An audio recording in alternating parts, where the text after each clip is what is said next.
조선 초기 왕실은 피비린내 나는 권력의 소용돌이 속에 있었습니다.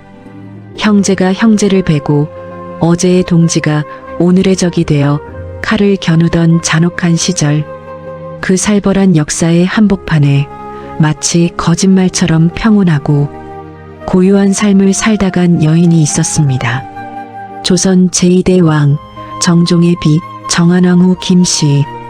그녀는 조선 최초의 왕비 신덕왕후 강씨처럼 화려한 야망을 드러내지도 않았고 훗날의 원경왕후 민씨처럼 권력의 전면에 나서지도 않았습니다. 하지만 그녀는 그 누구보다 강인했고 그 누구보다 지혜로웠습니다. 피해 군주들 사이에서 어떻게 그녀만이 홀로 평화로운 노후를 맞이할 수 있었을까요? 오늘 우리는 욕심을 버림으로써 가장 큰 존경을 얻었던 조선의 가장 단아한 국모 정한왕후의 이야기를 시작합니다. 이야기는 조선이 건국되기 전 고려 공민왕 시절로 거슬러 올라갑니다. 그녀는 경주 김씨 가문의 문신 김천서의 딸로 태어났습니다. 명문가에서 자란 그녀는 어려서부터 성품이 온순하면서도 사리 분별이 명확했습니다. 당시 사람들은 그녀를 보며 눈빛에 깊은 호수 같은 지혜가 담겨 있다고 말하곤 했죠. 그런 그녀에게 운명적인 혼담이 들어옵니다. 상대는 고려를 구한 영웅 이성계의 둘째 아들 이방과였습니다. 당시 이씨 가문은 동북면의 거친 무장 가문이었고 김씨 가문은 개경의 뿌리 깊은 문신 가문이었습니다. 어울리지 않을 듯한 이 만남은 훗날 조선이라는 나라의 거친 기운을 다스릴 지혜의 씨앗이 되었습니다. 이방과는 용맹한 장수였지만 권력에는 도통 관심이 없는 소박한 사내였습니다. 김씨 여인은 그런 남편의 진솔한 모습에 마음을 열었습니다. 그녀는 남편이 전장을 누빌 때마다 묵묵히 기도로 밤을 지새우며 집안의 중심을 잡았습니다. 그녀의 내조는 소리 없이 강했고 거친 무장 이방과는 아내의 조언에 귀를 기울이며 조금씩 정치적인 식견을 넓혀갔습니다. 1392년 조선이 건국되고 평화로울 것만 같았던 가문에 피해 폭풍이 몰아칩니다. 막내 방석을 왕으로 만들려던 신덕왕후와 정도전의 야망은 이방원의 칼끝에 무너졌습니다. 그 살벌한 밤, 이방원은 형 이방과를 찾아옵니다. 형님께서 왕위에 오르셔야 합니다. 그것은 추대라기보다 강요에 가까운 왕관이었습니다. 이방과는 두려웠습니다. 동생들의 시신 위로 세워진 왕자가 얼마나 위태로운지 잘 알았기 때문입니다. 이때 정한왕후가 남편의 손을 잡았습니다. 전하, 이 왕자는 전하의 것이 아니라 동생 방원의 것입니다. 잠시 맡아준다는 마음으로 욕심을 버리십시오. 그래야 우리 가문이 삽니다. 그녀는 왕비라는 화려한 자리에 도취되지 않았습니다.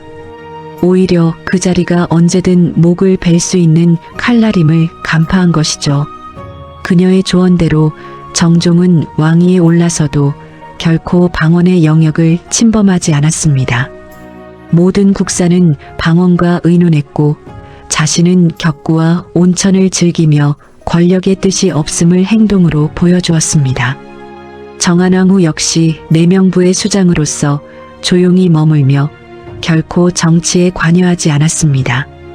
그녀의 이런 낮춤이 있었기에 의심 많은 이방원조차 형님 부부만큼은 진심으로 예우할 수 있었습니다. 왕위에 오른 지 불과 2년. 정종은 미련 없이 왕위를 동생 방원에게 물려줍니다. 신하들은 만류했지만 정한왕후는 남편의 결정을 기쁘게 받아들였습니다. 두 사람은 화려한 경복궁을 떠나 고즈넉한 인덕궁으로 거처를 옮깁니다. 그것은 패배가 아니라 피비린내 나는 권력 전쟁으로부터의 완벽한 탈출이었습니다. 인덕궁에서의 삶은 그 어느 때보다 평온했습니다. 정종은 아내와 함께 시를 짓고 격구를 즐기며 노년을 보냈습니다. 정한왕 후는 인덕궁의 안주인으로서 궁녀들을 자애롭게 다스렸고 백성들에게는 어진 덕을 베풀었습니다. 그녀는 왕비 시절보다 상왕비 시절에 훨씬 더 큰 존경을 받았습니다. 특히 그녀는 훗날 세종대왕이 되는 어린 충녕대군을 유독 아꼈습니다. 충녕은 인자하고 지혜로운 큰어머니를 따르며 성군의 덕목을 배웠습니다. 정한왕 후는 아이의 손을 잡고 말했습니다. 진정한 임금은 힘이 아니라 덕으로 사람을 얻는 것이란다. 그녀가 뿌린 지혜의 씨앗은 훗날 조선의 황금기를 여는 밑거름이 되었습니다. 권력의 화신이었던 태종 이방원도 형수인 정한왕 후 앞에서는 고개를 숙였습니다. 그는 형수님이 욕심을 버리고 자신을 지지해 주었던 그 고마움을 잊지 않았습니다. 명절마다 귀한 선물을 보내고 직접 찾아와 문안 인사를 드리는 등 정한왕 후는 조선 왕실에서 가장 어른 대접을 받는 귀한 존재가 되었습니다. 세월은 흘러 정한왕 후의 머리에도 하얀 서리가 내려앉았습니다. 그녀는 인덕궁에 사계절을 보내며 자신의 삶을 정리했습니다. 욕심을 버리니 비로소 세상이 아름답게 보이는구나. 그녀는 가끔 거울을 보며 피비린내 났던 그 시절 자신이 내렸던 결단들이 얼마나 소중했는지를 회상했습니다. 그녀의 옆모습은 늙었지만 그 어느 때보다 기품 있고 평화로웠습니다. 1412년의 겨울, 정한왕 후는 마침내 노안으로 자리에 눕게 됩니다. 남편 정종은 아내의 손을 꼭 잡고 곁을 지켰습니다. 그녀는 희미한 미소를 지으며 남편에게 말했습니다. 전하와 함께한 세월 참으로 행복했습니다. 이제 저는 먼저 가서 기다리겠습니다. 그녀의 마지막은 고통도 미련도 없는 평온함 그 자체였습니다. 정한왕 후가 세상을 떠나자 인덕궁은 거대한 슬픔에 잠겼습니다. 평소 눈물을 보이지 않던 정종은 아이처럼 목 놓아 울었습니다. 그대가 없으면 내 삶에 무슨 의미가 있겠소? 태종 이방원 역시 형수의 죽음을 진심으로 애도하며 국장을 성대하게 치르도록 명했습니다. 그녀의 장례식 날 수많은 백성이 거리로 쏟아져 나왔습니다. 국모로서 사치하지 않고 늘 낮은 곳을 살폈던 그녀의 덕을 기리기 위함이었습니다. 그녀의 관은 도성 밖 개풍군 흥교리에 마련된 후릉으로 향했습니다. 그녀는 그렇게 조선의 가장 조용한 국모로서 역사의 뒤안길로 사라졌습니다. 아내가 떠난 후 정종은 눈에 띄게 수척해졌습니다. 그는 아내와 함께 거닐던 정원을 홀로 걸으며 그녀의 목소리를 그리워했습니다. 그대가 말한 대로 욕심을 버려 여기까지 왔건만 그대 없는 이 평화가 무슨 소용인가. 정종은 아내가 떠난 지 7년 후 그녀의 곁으로 돌아갔습니다. 두 사람은 죽어서도 한 곳에 묻혀 영원한 안식을 얻었습니다. 오늘날 경기도 개풍군에 위치한 후릉. 그곳에는 조선 초기 그 험난한 세월을 지혜로 이겨낸 한 여인의 넋이 잠들어 있습니다. 그녀의 능은 화려하지 않지만 그 어떤 왕릉보다 고귀한 기운을 풍깁니다. 그것은 권력을 가졌으되 휘두르지 않았고 자리에 올랐으되 교만하지 않았던 그녀의 성품이 그대로 배어있기 때문입니다.